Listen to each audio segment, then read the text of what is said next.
Pierre Guérin, bonjour. Bonjour. Bienvenue dans le Buzz Média Orange de Figaro. Je rappelle producteur. Vous êtes notamment le fondateur de GMT Productions, société, je crois, qui a célébré ses 25 ans d'existence. Vous êtes aussi le fondateur depuis le début de l'année, depuis janvier, de JPG Film, nouvelle société de production notamment dans le cinéma. Et vous êtes aussi, et c'est pour cela qu'on vous reçoit aujourd'hui, le président de l'USPA, donc qui est l'Union, je rappelle, syndicale de la production audiovisuel sur le marché français, qui fédère quelques 140 producteurs audiovisuels en France. Alors l'USPA défend évidemment les intérêts des producteurs de programmes télé. Que vous inspirent à ce titre les propos récents de Nonce Paolini, qui est le patron, donc je rappelle, le PDG de TF1, qui s'insurge contre le fait que les chaînes françaises ne sont pas propriétaires des droits de fiction qu'elles financent? Alors, ça c'est une question importante, je vais vous y répondre, mais juste pour ajouter un petit peu plus, les producteurs ne sont pas très connus du public. C'est pas leur rôle. Ils sont derrière. Ils sont derrière, voilà. Ils ne sont pas très connus, mais ce qu'il faut savoir, c'est que derrière chaque producteur, il y a des Plus belle la vie, Scène de ménage, Nos limites, Les hommes de l'ombre, enfin je pourrais en citer encore beaucoup, Le village français. Toutes ces séries sont faites par des producteurs et par des sociétés de production. Donc on n'apparaît pas, mais on est important dans le paysage audiovisuel parce que c'est nous qui fournissons aux téléspectateurs. Voilà, on apporte la création avec les auteurs et les réalisateurs, et c'est nous qui faisons qu'à l'antenne, le public voit des programmes qui les satisfassent ou qui n'aiment pas, ou enfin ils ont les choix en tout cas avec tous les projets qu'on leur présente.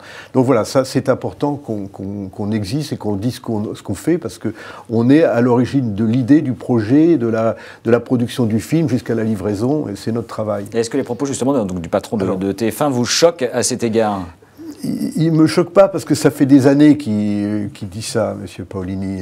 Si vous voulez, c'est pas exact. Voilà, c'est pas exact parce que, en réalité, en échange de l'argent qu'ils mettent dans les programmes, ils ont 4 années de droit. Bon, donc pendant 4 ans, ils peuvent exploiter le programme. Il n'y a pas de recette en télévision comme au cinéma. Au cinéma, on peut dire le film est sorti en salle, il a fait un gros succès ou il a fait un échec. Enfin, il y a des recettes ou pas de recettes, mais il y a quelque chose. Là, on donne le programme pendant 4 ans. Donc ça c'est important. Et puis, il faut savoir aussi que, suivant le programme, dans la fiction, ils mettent plus d'argent, mais dans l'animation, ils mettent à peu près 25% de la somme. Dans le documentaire, ils mettent 40%.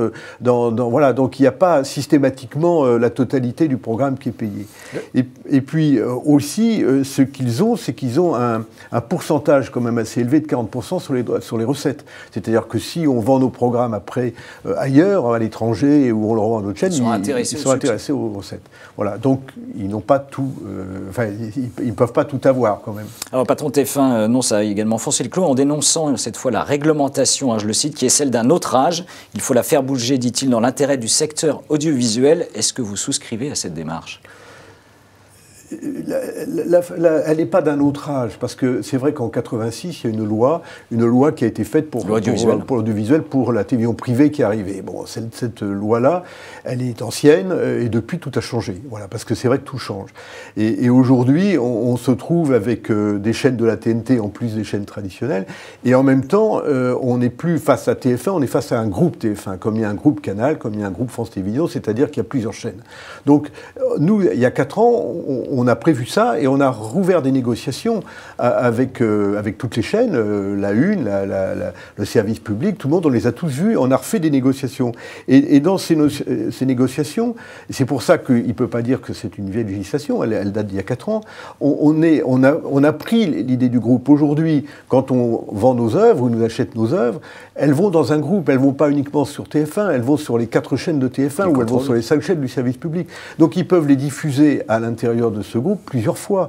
Donc ça leur permet d'amortir les œuvres, et puis ça leur permet, s'ils veulent, nous on est prêt à dire, diffusez 20 fois si ça vous fait envie, mais au bout de 4 ans, on récupère nos œuvres, parce que ça c'est important. Donc on a négocié ça, on a négocié aussi quelque chose d'énorme, qui est la télévision de rattrapage, parce que les chaînes peuvent maintenant diffuser sur la télévision de rattrapage nos œuvres, et gratuitement. Donc on l'a mis dans l'achat qu'il faisait de nos produits. Donc, si vous voulez, ça a beaucoup bougé les choses, parce qu'on ne le sait peut-être pas, mais en 2012, il y a eu 3 milliards de visionnages d'émissions de rattrapage. Il y a de nouvelles habitudes de la télévision. Les gens ne sont plus comme avant, à brancher sur le chaîne, etc. Il y a d'autres façons modes de consommation. Alors tout ça, ça a beaucoup évolué, donc on ne peut pas dire... Et puis aussi, on a fait une ouverture vers l'international, parce qu'aujourd'hui, faire de la télévision pour le pays, c'est bien, mais il faut aussi que les œuvres se vendent. Or, on a augmenté le pourcentage de production, de fiction qu'on pouvait faire en langue étrangère, notamment en langue anglaise, qui avant était très réduit. Donc on peut exister sur le marché international. Et c'est là, à mon avis, que malheureusement on a beaucoup de retard. Mais ce n'est pas de notre fait.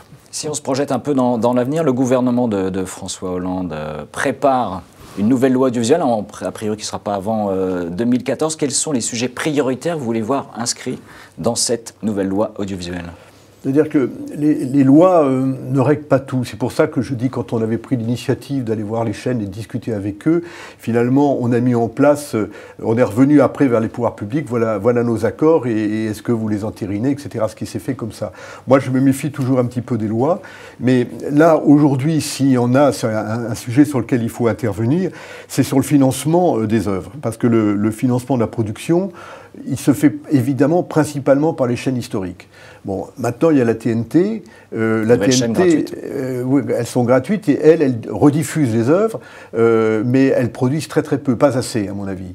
Et puis arrivent maintenant tous les nouveaux réseaux que sont par exemple Google. Les géants de l'Internet numérique. Voilà. Et ça, c'est terrible parce qu'elles utilisent nos images, mais elles ne les payent pas.